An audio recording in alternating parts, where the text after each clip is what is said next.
আর আজ আমাদের সমাজে, আমাদের পাড়ায়, আমাদের গ্রামে কিছু নামধারী ফুটে করোনোর ভেটা কিছু বেরিয়েছে।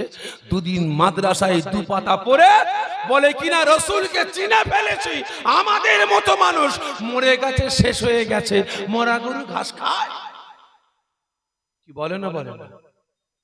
মরা গরু মরে গেছে, মরা গরু ঘাস খায়। আমাদের মতো মানুষ হায়াতুন নবী বলা যাবে না, মুর্দা বলতে হবে। ও তো ভিখারির বাচ্চা, মুটেগিরি করে খেত। নবী পয়গম্বর গণেরা ছাগল চড়িয়ে খেত, গরিবের বাচ্চা ছিল। জোরে বলুন নাউজুবিল্লাহ মিন জালিক। এই বন্য ওয়ালাদের ঈমান আছে বলে মনে হয়? এই জোরে বলেন না, এদের ঈমান আছে বলে মনে হয়?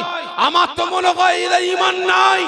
আজকে এ বেটারা বেঈমান বেদিনদের কাছ থেকে, ইসলামের দুশমন, শরিয়াতের দুশমন, আমার আপনার দুশমনদের কাছ থেকে অর্থকে, টাকাকে, ধন সম্পদকে আজকে মুসলিম সমাজটাকে টুকরো টুকরো করে বেড়াচ্ছে ছোটখাটো মসলাকে কেন্দ্র করে। ঠিক না বেঠিক?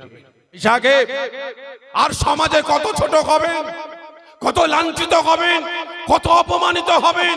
এর জন্য দায়ী আপনারা নয়।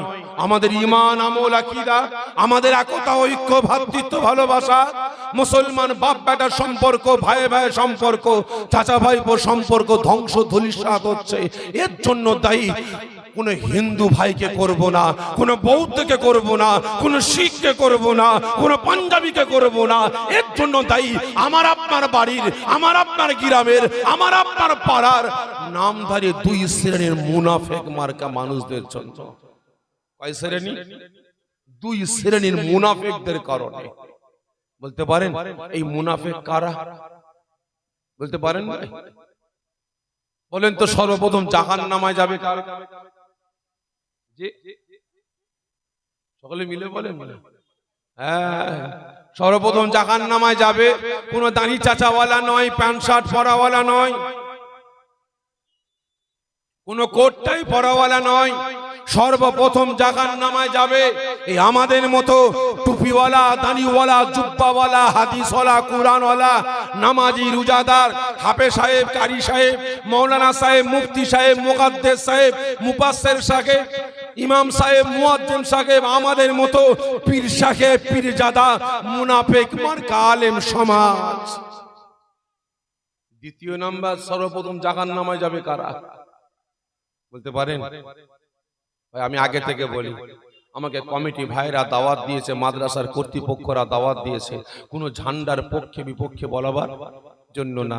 আমি এসেছি দাদা পীরের আওলাদ, কোনো ঝান্ডার পক্ষে বিপক্ষে বলার জন্য না। তবে এসেছি দাদা পীরের আওলাদ আল্লাহ পাকের পক্ষে, রসুলের পক্ষে, শরিয়াতের পক্ষে, ইসলামের পক্ষে, হকের পক্ষে, ন্যায়ের পক্ষে, অন্যায়কে পুঁতে দিয়ে ন্যায়কে প্রতিষ্ঠিত করে আমার মুসলিম সমাজকে সতর্ক সচেতন করে জাহান্নামের আগুন থেকে বাঁচিয়ে জান্নাতে নিয়ে যাওয়ার জন্য এসেছি। অন্যায়ের বিরুদ্ধে তরোয়াল চালাবো, কে কাটবে না কাটবে আমার দেখার দরকার নাই ভাই। দ্বিতীয় নাম্বার, সর্বপ্রথম জাহান্নামে যাবে কারা? দ্বিতীয় নাম্বার বলেন কারা? দ্বিতীয় নাম্বার, সর্বপ্রথম জাহান্নামে যাবে কোন হিন্দু ঘরের সন্তান নয়, কোন বৌদ্ধ ঘরের সন্তান নয়, আমার আপনার বাড়ির, আমার আপনার পাড়ার, আমার আপনার গ্রামের নামধারী মুনাফিক মার্কা মুসলমান নেতারা।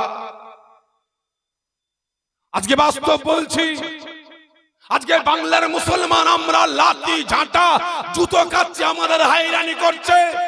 একমাত্র আমাদের যে পজিশনটা হয়েছে এর জন্য দায়ী এই দুই শ্রেণীর মুনাফিকরা। ঠিক না বেঠিক? আজকে লক্ষ্য করুন, আজকে একের পর এক বাবরি মসজিদ ছিনিয়ে নিয়ে রাম মন্দির তৈরি করেছে। বুকে পাথর মেরে ফেললাম, সবর করলাম। জ্ঞান পাবে ছিনিয়ে নিল, সবর করলাম। ভারতের মাটি থেকে আল্লাহ পাকের সংবিধান 3 তালাক ব্যান করলো, সবর করলাম। ঠিক না বেঠিক?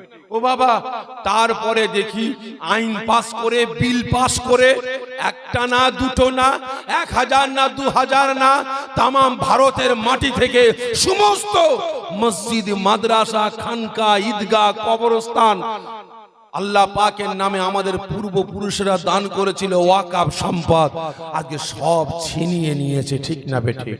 আমরা মুসলমান, আমাদের অস্তিত্বকে আজকে ধ্বংস ধূলিসাৎ করে দিয়েছে, ঠিক না বেঠিক?